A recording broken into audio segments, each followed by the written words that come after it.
వాహిని media ప్రేక్షకులకు నమస్కారం.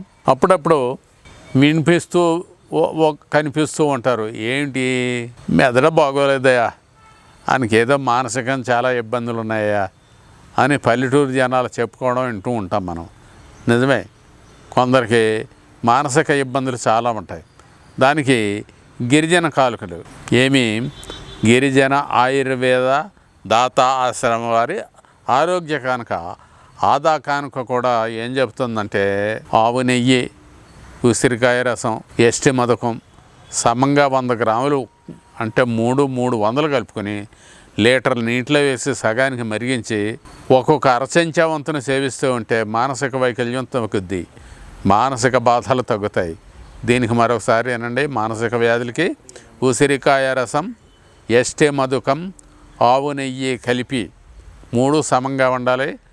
100 గ్రాముల చొప్పున తీసుకుని లీటరు నీటిలో వేసి సగానికి మరిగించి రోజు వడకట్టుకొని రోజు 5 గ్రాముల వంతున సేవిస్తూ ఉండాలి, అరచెంచా వంతున. అదొక మందు. తర్వాత బూడిద గుమ్మకాయలోని గింజలు 20 గ్రాములు తీసుకుని నీటితో నూరి ముద్దగా చేసి తేనె కలిపి తినేయచ్చు. బూడిద గుమ్మడికాయ గింజలు అవి బాగా పనిచేస్తాయి. బూడిద గుమ్మడికాయ రసం కప్పు మోతాదుగా ఉదయాన్నే తాగొచ్చు, అది కూడా బాగా తగ్గించుద్ది, మానసిక వ్యాధులను తగ్గించుతాయి. బూడిద గుమ్మడి తొక్కలు తీయొద్దు, రసం తీసి పాలు సమంగా కలిపి సేవించవచ్చు. సర్పగంధి చూర్ణం 2 చిటికలు 2 చెంచాలు తేనెతో తినాలి. మనస్సుని మరల్చాలి అనేటందుకు ఇవన్నీ చక్కని మందులు. సైంధవ లవణం, పిప్పళ్ళు, మిరియాలు, గోరుదినం సమంగా చేసి తేనెతో గుజ్జు చేసి కళ్ళల్లో కాటుక పెట్టాలి. దానివల్ల చాలా మార్పులు వస్తాయి. ఎర్రగొరి విందవేరు రసం, ఆవు పాలు ఒక కప్పుడు ఉంటే ఎర్రగొరి విందవేరు రసం 1-2 చెంచాలు ఉండాలి, అవి కలిపి తాగొచ్చు. పాత నెయ్యి ఉదయం సాయంకాలం తాగుతుండాలి. వాము బెల్లం సమంగా నూరి తింటూ ఉంటే మనసు కుదురుపడుతుంది. వెల్లుల్లి, కరక్కాయ పెచ్చులు అనగా చెట్టుబెర్రు, వెల్లుల్లి, కరక్కాయ పెచ్చులు అనగా చెట్టుబెర్రు త్రికటకాల మొత్తగా కలిపి నూరి గేదె మూత్రం, ఆవు మూత్రం అన్నీ నెయ్యి కలిపి, గేదె నెయ్యి, గేదె మూత్రం, ఆవు నెయ్యి, ఆవు మూత్రం, ఈ పైన మనం చెప్పుకున్నటువంటి వెల్లుల్లి, కరక్కాయ పెచ్చులు లేదా చెట్టు బెర్ర కానీ అన్నీ తీసి నూరిన ముద్ద చిన్న మంట మీద నెయ్యి మిగిలేలా మరిగించేసి తర్వాత నెయ్యి 5 గ్రాములు సేవిస్తూ ఉంటే చాలు. ఎందుకంటే జీవితాంతం మందుల వాడు సైడ్ ఎఫెక్ట్లు తెచ్చుకునే కంటే ఇవి సైడ్ ఎఫెక్ట్లు లేని అని చెప్పి ఘంటాపదంగా చెప్పచ్చు. తాటి బుర్రగుంజు తింటే ఆ రసం తాగుతూ ఉంటే బాగా తగ్గుద్ది. ఈత బుర్రగుంజు మానసిక వ్యాధి తగ్గుద్ది.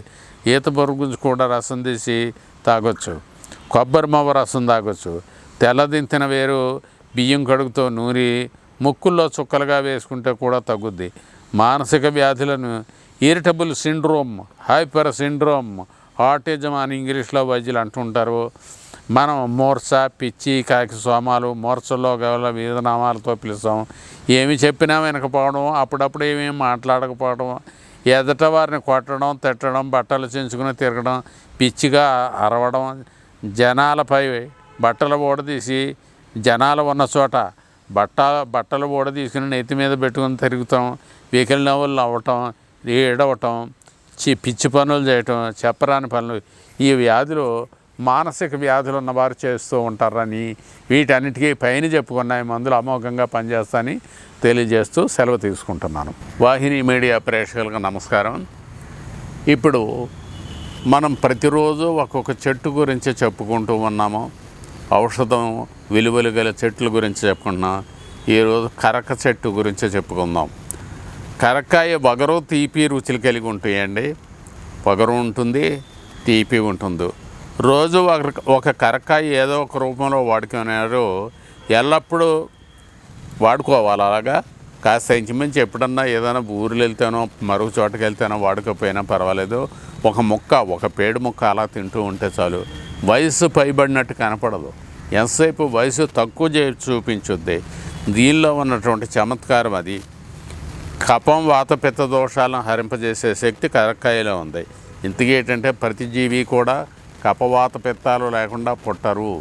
మీకు ఇక్కడ కరక్కాయ గురించి చెబుతూ ఒక విశేషాన్ని తెలియజేస్తాను. ఏమిటంటే మనిషి పుట్టేది కఫం ద్వారానే పిండ రూపంలో బయటకు వస్తాడు జీవి. మనిషిని ఒక జీవులతో పోల్చుకుందాం మనం కూడా జీవులమే. కరక్కాయతోటి దాని విశేషాన్ని చెప్పేటప్పుడు ఇవన్నీ చెప్పాల్సి వస్తుందన్నమాట. ఏంటంటే ప్రతి జీవి కూడా కఫం ద్వారానే, ఒక మనుషులే కాదు ఏ జీవి అయినా పడుతుందంటే కఫం ద్వారానే వస్తుంది. స్పెర్మ్ అవుట్ అయ్యేటప్పుడు కఫమే స్పెర్మ్ అంటాం మనం. ఒక్కొక్క స్థానంలో ఒక్కొక్క రకమైన కఫానికి ఒక్కొక్క పేరు పెట్టారు ఇంగ్లీష్ వాళ్ళు. మనకేమో వీర్యము, అలాగే అండము. స్త్రీలలో ఉంటే అండం అంటాం అదే కఫాన్ని, పురుషుల్లో ఉంటే వీర్యము అంటాము. ఈ రెండు కలిస్తే పిండము అవుతుంది. ఇక్కడ విశేషం పుట్టేటప్పుడు ఇది కఫం ఎంత గొప్పగా పనిచేస్తుందో, పుట్టుకతోటే గిలగిల్లాడుతూ బయటకు వస్తుంది పిండం అంటే శిశువు బయటకు వచ్చేటప్పుడు 10 పనిచేస్తుంది. 100 ఏళ్ళు బ్రతికిన తర్వాత జీవి దేవుడి దగ్గరికి వెళ్ళిపోయేటప్పుడు కూడా అదే కఫం పనిచేస్తుంది. ఆ కఫంలో ఆగిపోయి ఒకసారి అంటారంతే, సాధారణంగా ప్రాణం ఆగిపోతుంది, దేవుడి దగ్గరికి వెళ్ళిపోతుంది జీవి. కాబట్టి వీటిలో అంత ప్రత్యేకతలు ఉంది. వీటిని కంట్రోల్ చేయటానికి కరక్కాయ తన వంతు పాత్ర అద్భుతంగా పనిచేస్తుందని తెలియజేస్తున్నాను. కరక్కాయ పొడి తింటే పులితేనుపులు తగ్గుతాయి. ఉప్పుగళ్ళు కరక్కాయ పొడి కలిపి నూరితే దంతాలు గట్టిపడతాయి. ఉల్లిపాయ రసం, నిమ్మకాయ రసం రాసుకుంటే తెల్లగా ఉంటాయి. ఎందుకు రాసుకోవాలి ఉల్లిపాయ రసం, నిమ్మరసం? కరక్కాయ పొడి రాసుకుని తోముకుంటూ ఉంటే, దంతాలు తోముతూ ఉంటే కొంచెం గారబట్టినట్టు ఉంటుంది. గారబడితే చూడటానికి హేతువుగా ఉండదంటే దానికి ఇరుగుడుగా మహానుభావులు ఇదే చెప్పారు. కరక్కాయ పొడి సేవనం ఆయుష్ను పెంచడమే కాదు, ఆకలిని పెంచుద్ది. తేనెతోటి కషాయం కాస్త తాగొచ్చు, లేకపోతే పొడిలోను కాస్త తేనె కలిపేసి తిని అలాగ నాకేయచ్చు. సర్వేంద్రియాణం నయనం ప్రధానం.